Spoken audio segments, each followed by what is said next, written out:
ចាសួស្តីបងប្អូនថ្ងៃនេះនាងខ្ញុំបង្ហាញអំពីម៉ូតក្រេប្រភេទក្រេស្បែកទេបងប្អូន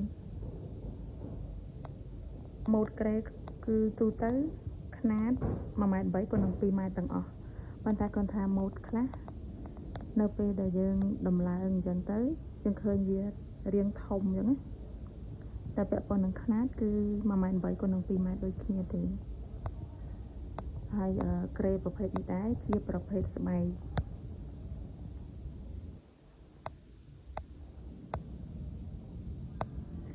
ទៅលើរនាបនិងរនូត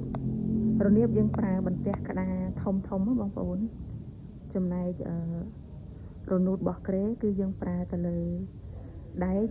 ຂະຫນາດ 20 គុណនឹង 40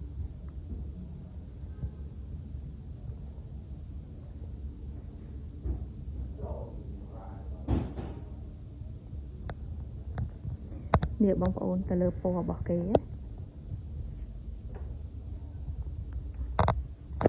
អានេះកាតាឡុកទៅលើប្រភេទសាច់ស្បែកគឺសាច់គេក្រាស់ទន់បែបនេះហើយពាក់ព័ន្ធនឹងពណ៌បងប្អូនត្រូវការពណ៌អីគឺយើងអាចកាត់តម្រូវទៅតាមចំណង់ចំណូលចិត្តឬក៏តម្រូវការរបស់បងប្អូនបានណាបងប្អូន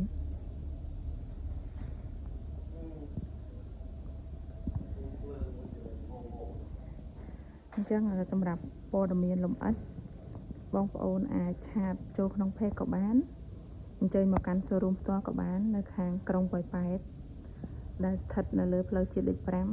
5 ចម្ងាយត្រឹមតែ200 ម៉ែត្រពីស្តុបធនាគារអេស៊ីលីដា